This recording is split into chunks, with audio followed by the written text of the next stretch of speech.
Krishna. So, we welcome each one of you again for this ongoing Spurti camp online. And last week we had a very wonderful beginning of a new session in the series. That was after the rekindling wisdom. We started with this very beautiful topic of reviving love. And in this, we had a great discussion about the dharma of the living entity and the spiritual and material happiness, real love, fake love, complete love, incomplete love. So much of the discussion about love.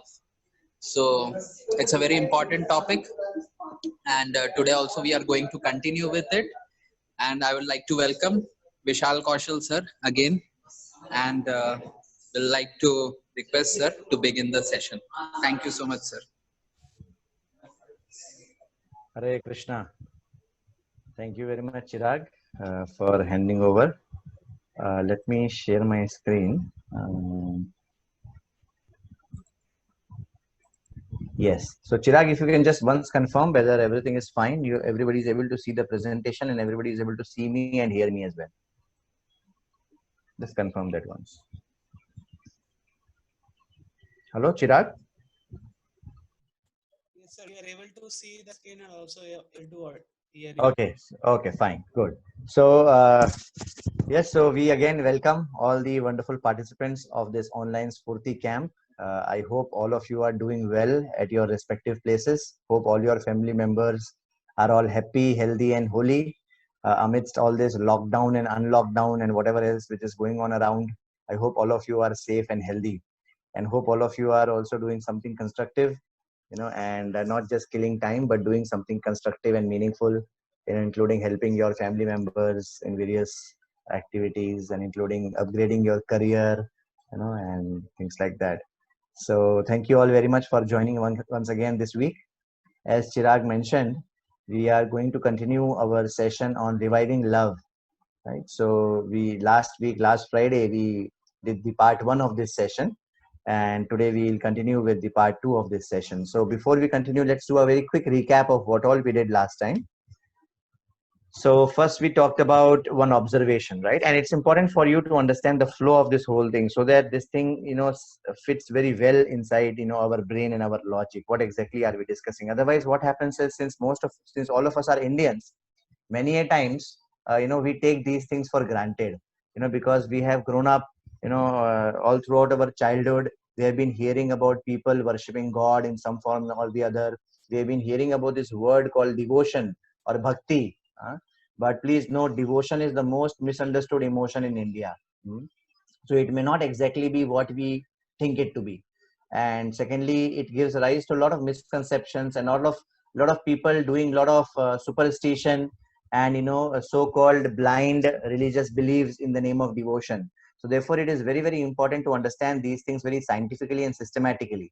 That is why spirituality is like any other science, just like physics, chemistry, bio, maths, these subjects are there, and we don't read these subjects sitting at home. I mean, we can sit at home and read, but then we need to have guidance of Guru, Sadhu, Shastra. We need to have guidance of college, books, and teachers, right? Same holds true for the spiritual science, and something as sublime as devotion, which oftentimes is misunderstood to be just some kind of sentiments and some kind of andhavishwas or superstition, or some kind of naive, innocent faith on God. Actually, it's much more than that. It's much more scientifically rooted than this. And that's why we are trying to understand, what exactly is this whole aspect of devotion to God, and where is it coming from? And, is it necessary that all of us should have it, or is it something optional and things like that, right? So that's where the whole theme is all about. And then the first thing which we observed was that love, forget God for time being. Love gives highest happiness and is the ultimate motivation for all, is what we saw. Now some people may be loving objects, some people may be loving people, some people may be loving wealth, some people may be loving parents, and so on and so forth. But love is something which gives us highest happiness and is the ultimate motivation for all. That's the first observation we made in our last session. Then the next thing we saw was, that actually that is what is called dharma. Dharma does not mean a set of religious faith or belief, as how it is translated in English. Unfortunately, that's not the correct translation. Dharma actually means the inherent characteristic of something. And we saw this last time, that how what dharma of water is liquid, dharma of fire is heat and light. Similarly, dharma of soul is to love and serve, right? And we also saw in the last session that how love and service, they go hand in hand. There cannot be a love without service. You cannot say I love you, but you are never rendering any service to the beloved. So that's like cheating. Hmm? That's like, just for the sake of saying somebody's saying. So where should we repose? So then the very natural question is, oh, so this is our dharma. This is the thing which we are supposed to do in our life. This is that primary occupational activity, primary activity which we are supposed to do. So then the natural question is that whom should we love and serve? Hmm? And then before we can understand whom we should love and serve, we have to understand that, okay, what are the various kinds of love and happiness, right? So we talked about love as a motivator of happiness, right? So in this connection, we saw Bhakti Rasa and Mundane Rasa. I'm sure you remember, but I'm not sure if I talked about this analogy, that Mundane Rasa is like trying to chew a bamboo stick, in the desire to get happiness, in the desire to get juice, trying to chew bamboo stick. And Bhakti Rasa, on the other hand, is trying to chew sugar cane to get juice, right? So we are all looking for some pleasure. We are all looking for some happiness, but we are looking for it in the wrong place, right? And that is what is highlighted in this example, that we are looking for the juice, we are looking for that sugary juice, but we are chewing on a bamboo stick thinking it to be a sugar cane, but actually it's a bamboo stick, right? On the other hand, when we actually love and serve Krishna, it will be like chewing that sugar cane, and then we will actually be getting juice out of it. And we saw various characteristics of Mundane Rasa and Bhakti Rasa, wherein most importantly we saw that how Mundane Rasa, it actually fades away with time. Things become boring. I mean, things may be very exciting as long as they are new, but as soon as the newness goes away, the happiness also goes away. That means the happiness was actually not there. It was because of the newness, it was because of the change, right? Like, for example, many times we get bored doing the same activity, right? And then when you do some different activity, you feel kind of happy, but again that activity again we become bored, when we keep doing it for some time, because because actually that thing does not have the capacity to satisfy us completely. And therefore we keep looking for a change, we think that, oh, if I change my situation, I'll become happy. That's what we think, right? So because that actually was no happiness at all. It was not happiness at all. It did not have the power to satisfy us. Like, let me give you one more example. Like, for example, imagine if I'm hungry since 3 days, right? If I'm hungry since 3 days, and and I see that there is my favorite dish, laid in front of me. Let's say paneer butter masala, and naan, butter naan and paneer butter masala, like that. So let's say I was hungry for 3 days and I have that food in front of me. Imagine how happy I will be. Correct? Happy, I'm saying within double quotes. How happy I will be, just at the just at the thought of eating that too, especially when I'm hungry, I'll be so happy. But imagine at the same time, God forbid, if I get a phone call just when I was about to eat, just when I was about to take the first morsel, I get a phone call, and somebody breaks this bad news to me that my very near and dear one, has passed away in an accident. Imagine I get this phone call, right? And let's say he or she is somebody really, really my loved one, my really, really beloved near and dear one, and I get a shock of my life that, oh, so and so has passed away. Right now, the same food is there in front of me. Will that food anymore give that happiness to me which it was giving 2 minutes back? It will not, right? But what has happened? The ingredients are the same. All the the dish is the same. It is the same butter naan. It is the same paneer butter masala. Yet it is not giving me happiness. Why? Because that means the happiness was not there at all at the first place. It was there in my mind, right? So that is why the nature of this material happiness is that with time it kind of fades away. On the other hand, spiritual happiness, when we derive happiness in connection with the supreme personality of Godhead Sri Krishna, right? Now it does not, now as I had discussed in the last session, when we say that bhakti rasa means something in connection with Krishna, it does not mean that we have to now chant 24 hours a day, or we have to do bhajan kirtan 24 hours a day. That's not the point. The point is that we chant for whatever hours a day we chant. We do bhajan kirtan for whatever hours a day we can. But at all the other times of the day, when we are doing all our other duties, that also we are doing in Krishna consciousness. Right? That's what actually it means to be Krishna conscious. When Arjuna is fighting, he is fighting in Krishna consciousness. That means he is fighting to please Krishna. He is fighting on behalf of Krishna. and that also then becomes under the purview of bhakti rasa, right? So that is how we become even better at our duties. On the other hand, if we do not connect our duties to Krishna, then those very duties will soon become burdensome. They will soon become boring. They will soon become burdensome to such an extent that sometimes people commit suicide when things don't go well in their life, when they beat the struggle of doing their duties, right?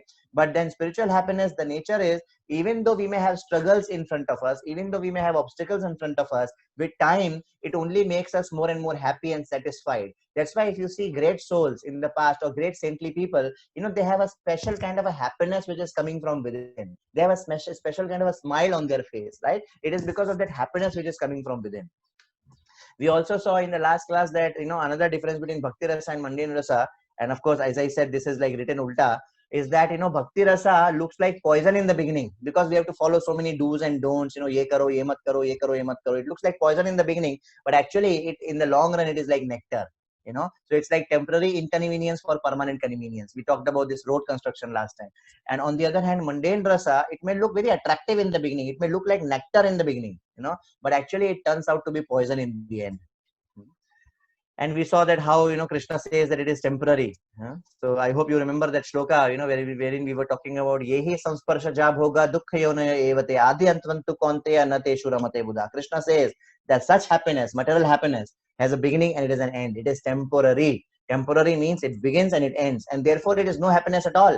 And therefore intelligent people, they don't look for happiness there. They look for happiness elsewhere, right? They don't try to chew the bamboo stick in search for happiness. They try to chew the sugar cane in search for happiness, right? Then we discussed in the last session about real love versus fake love, and we saw that yes, love satisfies our heart, but what should be the characteristic of that love? That love should be real love. And what does real love mean? Real love means unmotivated. Unmotivated means selfless. Not that, I love this rich guy, I love this rich friend of mine. Why? Because he helps me in studies, or because he has a lot of money, and I have no shortage of money because I have such a rich friend. No, this is not selfless love. This love never satisfies us, right? But what kind of love satisfies us? Selfless love. Just like a mother loves her child. Most mothers, they love their children very, very selflessly. But again, there is a problem there. What is the problem? The problem we discussed in the last class is that it gets interrupted. It gets interrupted. It's not uninterrupted. And therefore, we are again left high and dry. We are again left frustrated. We are again left disappointed. We are again back to square one, because either I die or my beloved die, So therefore, that love cannot satisfy us completely. So we saw various examples, in that connection. We also saw this analogy of how real love is like a knife which never rusts, and fake love is like a knife which rusts. It fades away over time. We saw all this in the last class, right? And then we saw that how the dharma of soul, which is to love and serve, it attains its perfection when we love and serve the Supreme Personality of Godhead, because we are his part and parcels. And because that love can be actually unmotivated and uninterrupted. Otherwise, till the time we do not love and serve Krishna, we are only hankering for that love and service in something or someone, right? Since time immemorial, this is not the very first life we are living. We have been living many lives, and since time immemorial, in search of that love which can give us complete happiness, in search of that love, we are only trying to love and serve the various objects and people of this world. But again and again, we are being left frustrated, we are being left disappointed, we are being left high and dry. And only when we render service to Krishna, we become completely satisfied. So we have seen all these things in the previous thing. And now there is one more aspect of loving and serving Krishna. If you remember, we were talking about this expanding circle in the last class, right? So it begins with I, then I love my body. Then I love my family members. I love my society. I love my neighbors. The more we evolve in our consciousness, the more our love spreads. Our love is not supposed to be very narrow, that, I love my family, but I hate my neighbor's family. No. Even Jesus Christ said in Bible that love thyself, love thy neighbor as thyself, right? And we also saw Chanakya Pandit was telling, Atmavat, what is that? Atmavat Pardashteshu, whatever. So we should see others as our own self. So as our consciousness elevates, the circle of our love expands, right? But no matter how much it expands, it has two problems we discussed in the last class. One problem is that my love is centered around me, and my friend's love is centered around him, at some point in time or the other, there are going to be clashes. There are going to be clashes, because these are two concentric circles with two different centers. They are going to have destructive interference. Imagine there is a pond. In that pond, I am throwing stone at a particular precise point, and ripples are originating from that point in like concentric circles. And one of you also is throwing stones in that pond at a precisely some other point, right? Then concentric circles, ripples will be coming out from that center. Now, when these two concentric circles, when these two ripples will collide with each other, it will create a disturbance in the pond. There will be no peace and harmony. There will only be disturbance. There will only be fights. On the other hand, if I and you both are throwing stone at precisely the same point, then all the ripples which will come out, they'll all be constructive. They all be concentric circles, and there'll be constructive interference. There'll not be disturbance, right? So this is one problem. If we don't love and if we don't make Krishna as the center of our love and service, then the different centers will only collide. That's one problem. And the other problem we saw was that how it is going to be either motivated, it is not going to be unmotivated because I am the center, or it is going to be interrupted because either the beloved will die or I will die. But that's not the case with Krishna. Krishna is eternal, and Krishna can satisfy all living beings at all times. If I give time to my wife, my mother becomes angry. And if I give time to my mother, my wife becomes angry that I don't give time to her, right? But Krishna is somebody who can give full time to everybody because only God can do that. And that's why Krishna is the only one who can reciprocate with our love completely. And that's why that love completely satisfies us. Every other love falls short. So we saw to some, we have seen these things in the last class, but I'm also trying to add some things in this class so that we reinforce this point, right? So then we discussed that how, just like there is amnesia, loss of memory, right? We forget. So originally we were living in the kingdom of God with Krishna. We were enjoying with him, but then we forgot, we forgot our identity and we wanted to enjoy like him. And therefore we have come here now. And forgetting Krishna and forgetting Krishna's love for us, forgetting our love for Krishna, we are trying to look for that love in so many various forms and shapes here. But the end result is we are only remaining dissatisfied and frustrated and disappointed. So we saw all this in the last class as well. But since Krishna is eternal, soul is eternal, and the loving relationship between the two is also eternal. That is sambandha. That is sambandha. We are part and we are spirit soul, part and parcel of Krishna. That is our relationship with Krishna. And therefore, the best thing, the highest thing which can happen to us, which can give us maximum happiness, is when we reunite with Krishna, which is the real meaning of the word yoga. Yoga means to reunite with Krishna. And we saw in the last, I think this was the last slide, we saw that how that is why Srimad Bhagavatam says, Savai Pumsam Paro Dharmo, Yato Bhaktir Adhokshaja. What is the best form of dharma which can be done by anybody? That is Yato Bhaktir Adhokshaja. Adhokshaja means Krishna, we saw in the last class. Yato Bhaktir, his bhakti. And what should be the nature of that bhakti? It should be ahaituki. Ahaituki means unmotivated, selfless, and apratihata. No Saturday, Sunday, no interruption. We have to chant whatever number of rounds you are chanting. Some of you are chanting 10 minutes, some of you are chanting 1 hour, some of you are chanting half an hour. Somebody is chanting 2 rounds, 108 times, 2 times, 3 times, 4 times, Hare Krishna Maha Mantra. Whatever you are doing, you are supposed to do every day. No Saturday, Sunday, uninterrupted. And then what will that do? Yayatma suprasidati. That will actually satisfy everybody completely. And we saw that is why loving service to Krishna is actually everlasting and ever fresh. Like Lakshmi ji, she is serving the lotus feet of Krishna since time immemorial, and she is so happy, and it is always fresh. Service to Krishna never becomes boring. Why? Because Krishna is now Yavanamcha. He is infinite and he is ever fresh. That's why spiritual happiness only increases with time. It never fades away with time. Okay, so now today we'll see some more details. Why is this animation here? Just give me a second. I'll just remove this. So let's see the transition. Where is that supposed to be?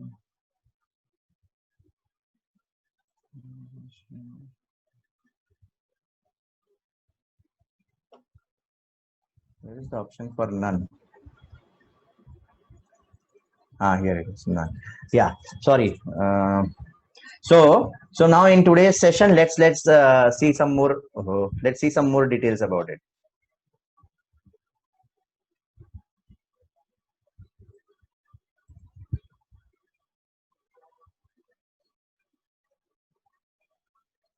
Yeah, I think now it should be fine. So, uh,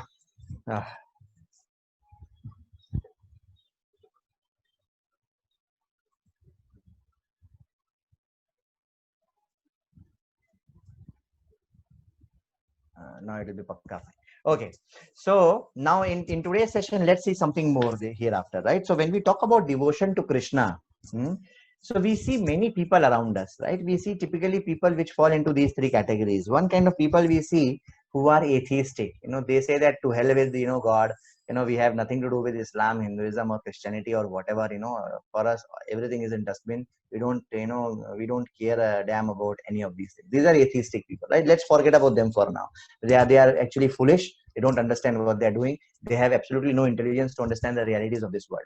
Now, forgetting them, now there are two kinds of people who seem to be God conscious, right? Though there are one who are called as pious people. Now, who are these pious people? Pious people are those who they worship God, but they worship God out of some material desires, right? They don't worship God in an unmotivated and uninterrupted way. Like we were talking about this in some time back, right? That the real meaning of bhakti means it should be ahetuki and apratihata. That's why it is called as pure devotional service. Pure. What makes it pure? The fact that it is unmotivated, and uninterrupted is what makes it pure, right? Pure devotional service. So once there was one businessman. This businessman, he was like a Gujarati kind of businessman. They are very very pious also, but they are very money minded. And once he actually gave a lot of money in donation to a dharmshala. You understand? The dharmshala is like a lodge. So he gave a lot of money in donation to this dharmshala, outstation. And one fine day, this dharmshala was in some Mathura, Vrindavan, or somewhere. So one fine day he thought, "Arey, I have given donation to this dharmshala in Vrindavan. Let me go and see how they are using money." So he went to this dharmshala in Vrindavan to see, and then he did not find his name anywhere. Actually he wanted to he gave this donation in the name of his father, in the loving memory of his late father. So he wanted to see the name written that donated by Mr. So and so in the loving memory of his father so and so. Like that. Like when people give donation, they expect that something like this should be written somewhere, right? So when he went to the dharmshala, he went to each and every corner of this dharmshala, and nowhere he found this written that donated or sponsored by so and so in the loving memory of his father so and so. And he became very sad. He said, "What is this, man? I gave you such big amount of donation, expecting that at least I'll become famous, at least you'll write my name somewhere, but you didn't write anywhere." Then this owner of this dharmshala said, "No, sir, how can we cheat you? Please don't misunderstand. Come, we'll show you." Then he went to each and every room of this dharmshala, and in the room he said that, "Look at this fan, sir. Actually, with the money which you have given, we have sponsored these fans, and now in each and every room these fans are there." Businessman said, "Oh, very nice, but then you should have written my name. Where is my name?" He said, "Wait, sir." So he switched off the fan, and when he switched, so actually they had written the name in the blades of the fan. So there were 3 blades in the fan, and each blade it was written, donated by so and so in the loving memory of his father so and so. So when you stop the fan, only you can see. When you switch on the fan, it is moving. You can't see the name. So this businessman said, "Oh, very good, very good. Now I want you to always keep this fan off. In all the rooms, these fans should be off so that my name can always be displayed prominently and people can read my name." So anyway, this was more like a joke, but you understand the mentality of those who try to, do something in the name of God, but the real intent is actually to become more famous or to get more money or to get back something in some way or the other, right? But the real devotees of the Lord, the true devotees of the Lord are not like that. They are only bothered about loving and serving Krishna, not expecting anything in return. For example, you see Pandavas and Kunti. Actually, they suffered so much. Even though Krishna was their family member, even though Krishna was their friend, yet they never complained to Krishna that, "My dear Krishna, why is so much happening to us? The Kauravas are enjoying, Duryodhana is enjoying at every step in life, they are enjoying, and we are only facing misery after misery. Why are you doing this to us?" They never said like that. They only continued to love and serve Krishna, and that is the reason why Krishna was with them. And that is the reason why in the battlefield of Mahabharata, we know who Krishna was with and we know who emerged victorious. That is a sign of pure devotional service. That means really, really unmotivated and uninterrupted. And that's how the true devotees of the Lord are. The pure devotees are like that. Now, let me try to touch upon this very, very important topic. We talked about we should love and serve Krishna, right? And that will be the fulfillment of our loving and serving propensity, and that is something which will satisfy us completely. And please note, I have already made it very, very clear that when we say we should love and serve Krishna, it does not mean we are saying we should not love and serve our neighbors, we should not love and serve our parents, we should not love and serve others. No, that's not the point. The point is we should love and serve Krishna, and we should love and serve everybody else in relationship with Krishna, in connection with Krishna. They are all children of Krishna, and therefore we are loving and serving them. They are my somebody is my mother, somebody is my father, somebody is my brother, somebody is my sister, and all of them, we are all connected to each other, and together we can try to love and serve Krishna, you know. So that's the ideal understanding. That's what we are talking about. So now I am saying that let us understand a bit more deeper about why we should love and serve Krishna. Of course, we don't want to get into the details of, you know, you are saying we should love and serve God, and now you are saying we should love and serve Krishna. That we have already seen in the first session, that how Krishna is God, right? Krishna is that supreme object, supreme personality of God, that supreme object of our worship. So now we are talking about why we should love God, or why we should love Krishna. Point number one, to get cured of our disease. So this we all should remember, that we all are having a disease, and that's why we are in this world. This world is not like a hotel. This world is like a hospital. Hotel, why do you go to a hotel? You go to a hotel to enjoy. You go to a hotel to, you know, okay, call a waiter, you know, and look through the menu and say, okay, मेरे को एक butter naan, एक लच्छा paratha, एक paneer butter masala, एक ये dosa, एक वो dosa, एक pizza. You know, that's why you go to a hotel for. But you don't go to a hospital for that. You know, you are diseased, you are a patient, and therefore you go to a hospital, and now the doctor prescribes certain treatment, and you take medicines, and you get cured. So Shastra said this world is a hotel, this world is like a hospital, wherein we have come to hold of our disease. What is our disease? Our disease is that we want to enjoy like Krishna. That is our disease. And what is the cure? We should enjoy with Krishna. Enjoy we have to, because that is our nature. If you tell me you don't enjoy, I will say, oh, I get lost, you know. I will enjoy. We want to enjoy. But what is the point? We have to enjoy not like Krishna, but with Krishna.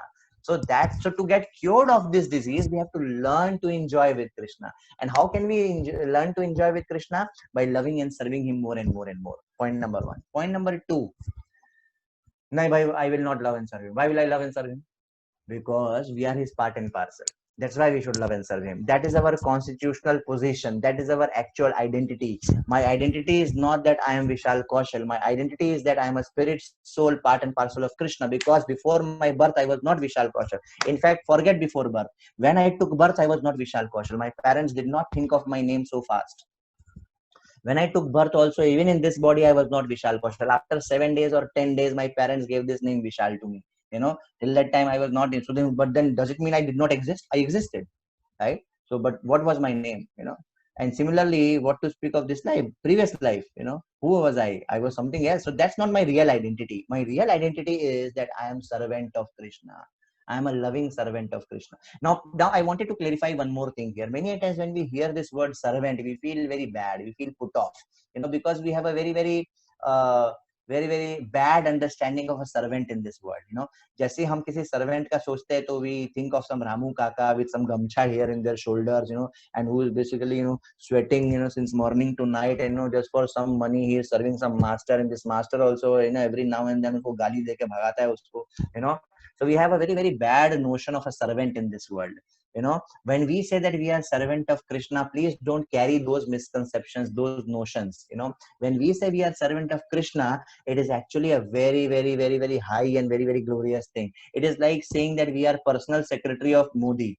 Like today only in the news, I was seeing that the private secretary of Modi has got promoted to some, you know, in World Bank, he has got some very big position in World Bank, right? So you cannot take private secretary of Mr. Narendra Modi very cheaply, right? Similarly, when we say we are servant of Krishna, it is not a derogatory term. It is actually it is the highest destination anybody can ever get.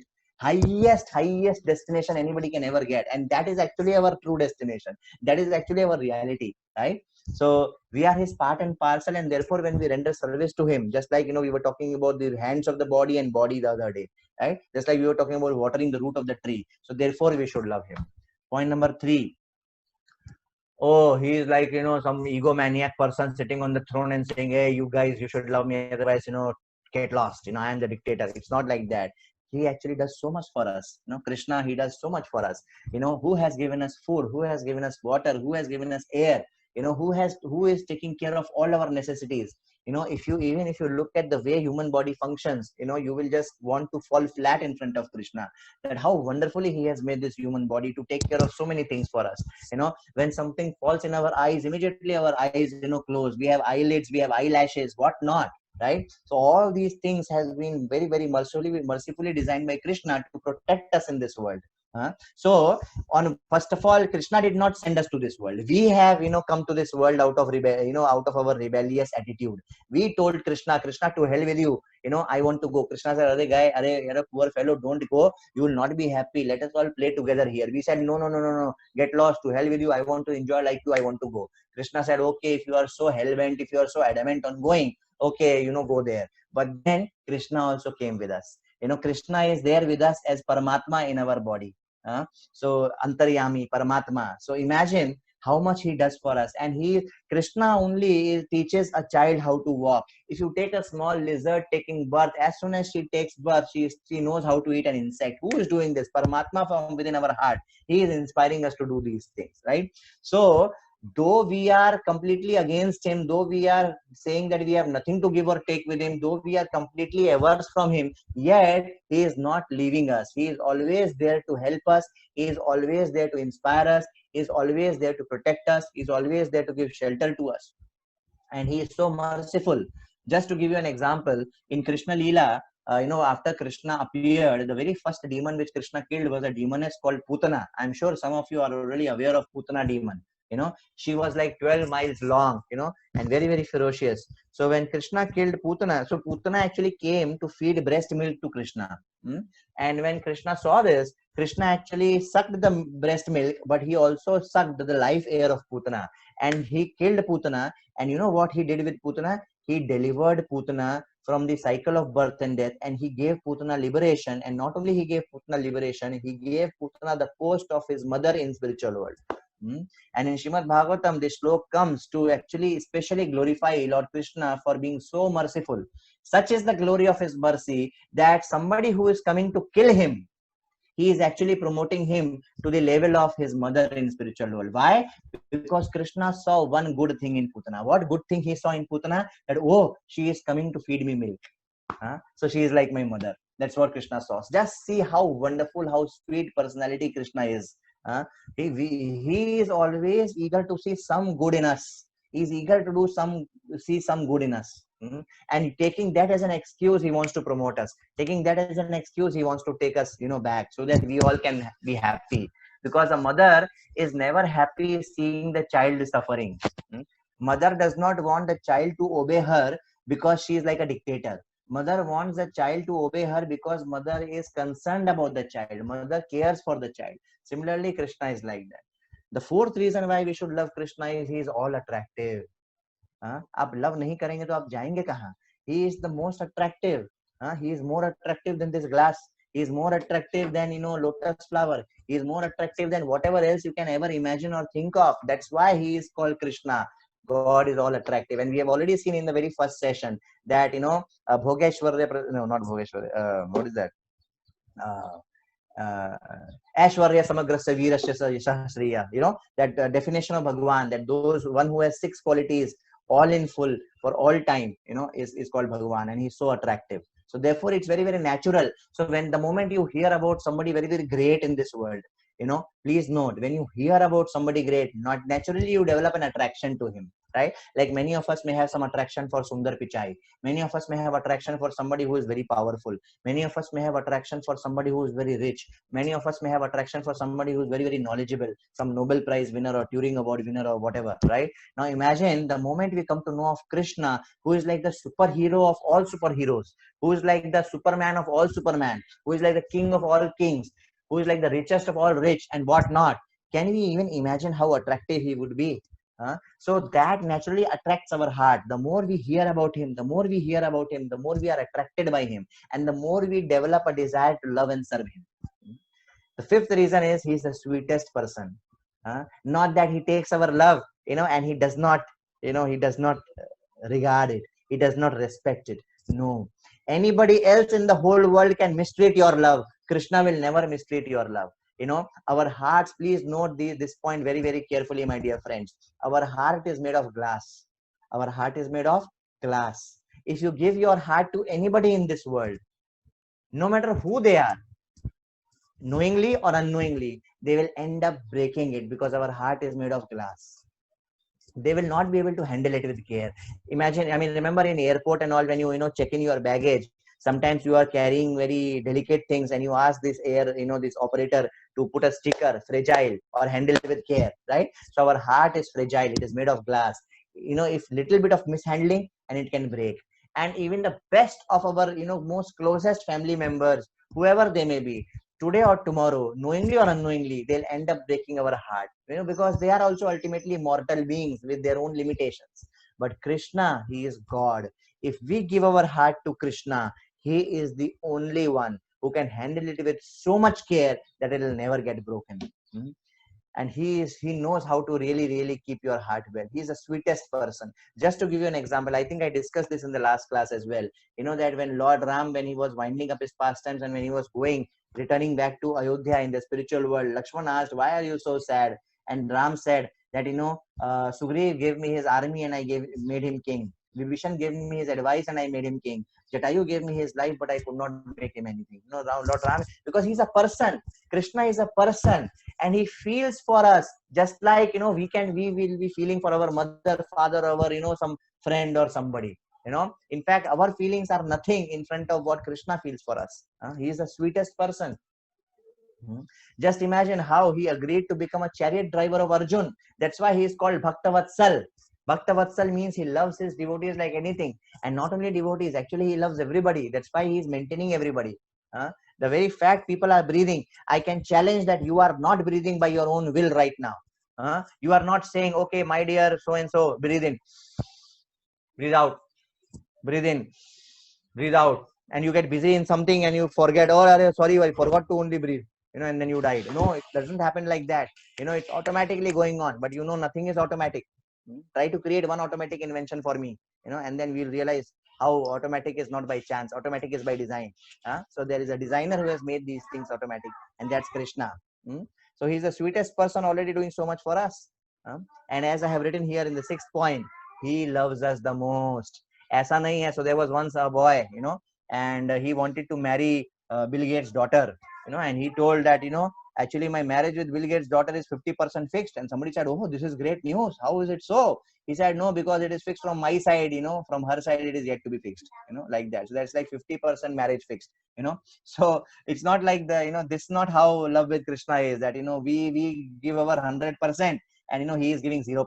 Actually the reality is that we are not willing to give anything right now. We are willing to give only 1%, yet he is willing to give more than 100% because he is God. So these are the realities. And please note, Jiver Swarup Hoy Krishna Nityadas. Actually, it is our eternal position. And we have already discussed that loving Krishna is like watering the root, and therefore it satisfies us.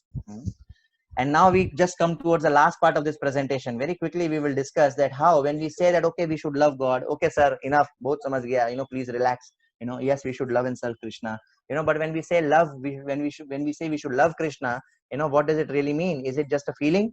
Or is it more than that? Is it a matter of sentiment? Is it just some superstition? Is it some sentimental faith or something? Or is it something else?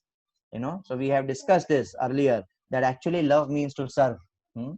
Love has no meaning without service. So for example, as you see in the bottom 2 pictures here, let's say there are family members, and one family member says to the other family member, I love you, I love you, I love you. But then when it comes to doing something for them, when it comes to rendering some sacrifice for them, when it comes to serving them, you are always behind. Then that is not love. Love means just like a mother is so happily, so even sacrificing her own personal needs so many times, she is so eager to serve all the family members, because she loves them, like that. Similarly, you see on the bottom right picture here, we carry, let's say our parents have come from outstation and they are carrying a lot of luggage. And then we would want to carry their luggage. We would not let them carry that luggage. We would want to carry that luggage, even though it is burdensome, even though it is troublesome. It is like, we call it as burden of love. We call it as burden of love. So love actually always translates into action. Love is not about just some feeling. It translates into action. And you see, time immemorial, we have seen that all the pure devotees of Lord, like Hanumanji, Ganeshji, whoever you take, they do some service for the sake of Lord. In fact, Hanumanji, if many of you may be knowing Hanuman Chalisa, it says Ram Kaj Karibe ko Atur. So if you remember Hanuman Chalisa, Ram Kaj Karibe ko Atur, that means Hanumanji is very, very eager. Atur, he is very eager. Ram Kaj, to do the activity of the Lord. Like in this case, you are seeing how Hanumanji, crossed the ocean and found Mother Sita, and you are seeing how he went and, brought the whole mountain to save the life of Lakshman, like that. So of course, this is an extreme example. Not each one of us can be like Hanumanji, but whoever we are, to whatever capacity, we should try to love and serve God, and what it really means in our day-to-day life, it means to do sadhana bhakti, and that's what we will arrive at now very soon, right? So love implies serving, not just by the way, since we were talking about Hanumanji, let me just talk about one more thing. Lord does not see the quantity of service or quantity of love. Lord sees the quality of love. Like when in Mahabharat, when Lord Krishna came as Shanti Dut to the assembly of Kauravas, to King Dhritarashtra, Duryodhan at that time, he had made some plan, and he wanted that Krishna should stay in his palace, and he had arranged for a lot of nice chappan bhog for Krishna. But Krishna said that, sorry, I only somebody accepts somebody's invitation for food only in two cases: either he is hungry, or the other person loves him. In my case, neither I am hungry nor you love me, so therefore I will not accept your invitation. On the other hand, Krishna accepted the invitation of Vidur. It is said, Duryodhan ko bhog na khayo, rukha shak Vidur ghar khayo. So it means Duryodhan ka bhog na khayo. Duryodhan had arranged for a lot of opulent prasad for Krishna, feast, this food, this sweet, that dessert, some 4 course, 5 course, 10 course meal he had arranged. But Krishna did not give a damn to it, because Krishna is not worried about quantity. He is worried about quality. So Vidur, on the other hand, it was very simple prasad Vidur had arranged, just simple, some rice, dal, sabji, chapati. But Krishna ate he ate very, very fondly. Because what can we give to Krishna? God already has everything. What can you give to God? He already has everything, right? But so therefore, all he is looking for is devotion. He is looking for. So therefore, story in Ramayana that when Hanumanji was doing this big service, bringing big mountains, big rocks when they were building the bridge, that time Hanumanji became a little proud that he's doing such big service. And there was a small Gilhari squirrel. There was a tiny squirrel who was also trying to do her best, in building the bridge. And she was actually bringing one small sand particle, some dust particle, and she was trying to contribute that to the ocean, in the hope of building the bridge. And Hanumanji actually became a little proud, and she told squirrel that, "Arey, get out of my way, what can your dust particles do? Let me bring these big mountains and rocks, and we'll be able to build the bridge very quickly." So Ram actually, when he saw this, Ram became a little angry on Hanumanji. Ram said, no, you cannot disregard, the contribution of the squirrel. In my eyes, your contribution and the squirrel's contribution is the same. Because it is the quality of service which attracts the Lord. It's not the quantity. Of course, if we can do more, we should do more. Like if Hanumanji does like a squirrel, Lord will again beat Hanumanji. Lord will again chastise Hanumanji that, oh, you can do so much, yet you are doing so less. Right? On the other hand, if somebody is doing less, because that is his 100% or that is her 100%, Lord is satisfied with that as well. So if a small person does his 100% to serve Lord, and if a big person does his 100% to serve the Lord, in Lord's eyes both are exactly the same. On the other hand, if a big person does 5% and if a small person does 80%, then the small person's contribution is valued more in the eyes of the Lord. So that's the science of devotion. So love implies service, not just a feeling. We saw that. Love is voluntary. It is not compulsion. It is voluntary. In fact, the fact that we are here is actually a sign of Krishna's love for us. If Krishna wanted, he could have controlled us, to such an extent that he would not have agreed to send us here. But because he loves us, and love means to respect the free will. Love means to respect the free will of the other person. Otherwise, it is not love. It is like bondage. It is like bondage. It's like a bond in a company, right? But love means, it should be out of freedom. It should not be out of compulsion. And therefore, since Krishna loves us, he actually, allowed us to use this free will of ours. He did not want to tie our hands and legs, and he did not want to force us to be with him there. He said, okay, if this is what you wish, what can I do? So this is actually one of the biggest proofs of Krishna's love for us. Love is selfless. We have already discussed this. Ahetuki. You see in this case, we have put this picture of Bharat here, that how Bharat, who was the younger brother of Lord Ram, when Bharat came to know that Lord Ram was exiled, probably if it were you or me, we could have enjoyed the kingdom. Because after all, it was all done for Bharat. Ultimately, Kakai did all this for Bharat. But when Bharat came to know of this, immediately he became so sad, that he took his entire army and he went to Chitrakoot to meet Lord Ram. And he was fighting with Lord Ram that he should come back, and he was saying that, okay, if you want, I can, be in exile, but you please come back. Look at the extent of selfless love, in case of Bharat. So these people, these personalities, they tell us that what can be the epitome of love, what can be the heights of love, and that should be our goal, that should be our aspiration. In fact, that is why we read Ramayana, that is why we read Mahabharata, to understand what it means to love Krishna.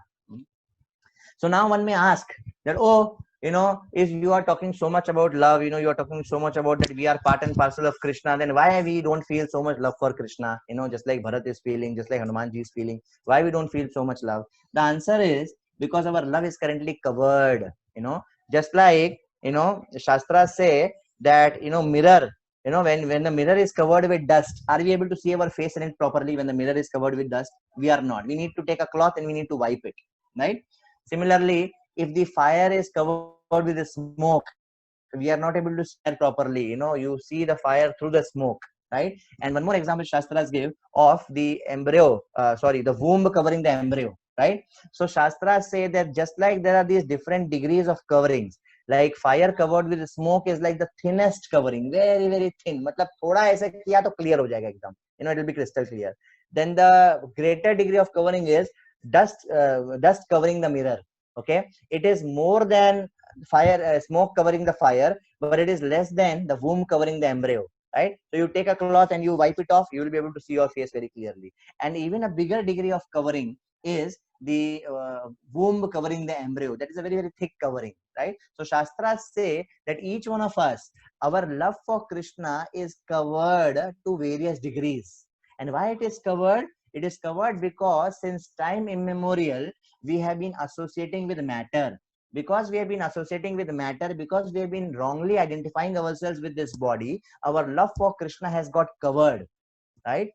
But on the right hand side of the picture, if you see, in olden times when this LPG cylinder and piped gas and all these things were not there, people would cook on coal. They would burn coal and they would cook, right? And many a times, they would ash would come on top of this coal, even though it is red hot coal, but if you don't use the chulha, the stuff, for some time, you will see it will all appear gray and black, and it appears as if the coal is now cold, but it is not cold. If you take some kind of a, some kind of a, what to say, some kind of a paper or something, or a cardboard, and do like this, if you fan it like this, then soon the ash will go away and again the red hot coal will appear again, right?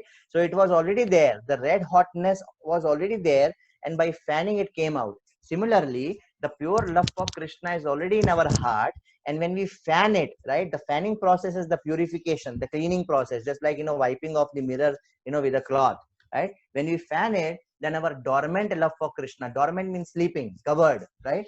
Our covered love for Krishna gets revived. So therefore, we never say that we have to achieve love for Krishna, or we have to acquire love for Krishna, or we have to generate or create love for Krishna. No, we always say we have to revive our love for Krishna, because it is already within. It is already there in our heart, just that it has got covered right now. So when contaminations are removed, when our heart is purified, and how does that happen? That happens by actually rendering love and loving service to Krishna, by surrendering to Krishna. So therefore it is said that pure devotional service or rendering loving service to Krishna is the means as well as the goal. Please note this point very, very carefully. Rendering loving service to Krishna is the means also, and it is the goal also. right? Why we are not able to do right now? Because we don't have love for Krishna. How will we get love for Krishna? By actually serving Krishna. By serving Krishna, gradually we will develop love for Krishna, like that. So, and that is what is called as, so just like here, there is an example that a small child, the capacity to walk is already there in a small child. The capacity to fly is already there in a small bird, but by some practice, the ability to fly awakens in a bird. Are you able to get this point? Like no matter how much you do like this, do like this 3 times a day or 10 times a day, or 24 hours a day. If you do like this, you will not fly. My son is smiling. So, if you do like this for 24 hours a day, you will not fly, because we don't have the potency to fly. On the other hand, a small baby bird, when her mother teaches her to fly, little bit she does like this and she starts flying. I tried hard, but I could not fly, because that power to fly is not there within us. So just like there is a power to fly within a bird, and by some practice that revives, it comes out. And just like the power to walk is there in a child, and by some practice it comes out, similarly love for Krishna is there within us, and by some practice it comes out, right? And what is that practice? Most importantly, it is chanting the Hare Krishna Mahamantra. Hare Krishna, Krishna Krishna, Hare Hare, Hare Ram, Ram Ram, Hare Hare. And when we have deities, we worship the deities. We render some service to Krishna. We speak about Krishna's message to others. So there are various ways of serving Krishna, and that is what is called as sadhana bhakti. Sadhana bhakti. When we read about Krishna, we hear about Krishna, we speak about Krishna, we chant Krishna's names, we eat Krishna's prasadam. So that if we do all that in a very disciplined manner, then our lost memory for Krishna starts coming back. If you have seen some old Hindi movies, जब उसमें किसी की याददाश्त चली जाती है, loss of memory, amnesia, yeah, I think amnesia, or is amnesia lack of sleep? I don't know. So whichever means loss of memory, right? So imagine if somebody gets a disease wherein he meets an accident and he loses his memory. If you have watched some old time Hindi movie, you will see that when they go to doctor says, I'm sorry, nothing can be done, but there is one hope. What is that hope? You take this person to those places and to those people whom he used to meet earlier, to those places where he used to visit earlier, and gradually by doing those things again and again, his memory will be revived, right? So that is seen as the sure shot way of curing amnesia. Similarly, can you tell? No. Similarly, when since we have forgotten our love for Krishna, since we have forgotten what we were doing in the spiritual world, since we have forgotten how we were enjoying with Krishna in the spiritual world, when we right now here in this world, when we start doing that again, when we start doing that more and more, when we start being with devotees of the Lord more and more, when we start, doing the way, doing those things which we used to do in the spiritual world, like chanting the Hare Krishna Mahamantra, or reading about Krishna, or hearing about Krishna, or eating Krishna Prasad, when we do those things more and more, then our lost memory starts coming back, starts coming back. That is what is called as sadhana bhakti. So I would like to conclude by saying that there is a road that leads to spiritual world, and there is another road of eat, drink, and be merry that leads to hell. We should be ready to face the consequences of our choices. So on one hand, there is love for Krishna waiting for us, which is actually there within us, and we are actually looking for it. When we are trying to love and serve anybody or anything in this world, it is our lost love for Krishna that we are searching for. Imagine you had a jewel, you had a treasure, you had both bada diamond, and then you have forgotten that diamond. You have kept it somewhere and you have forgotten it. Now everywhere you are looking for that diamond, is it not?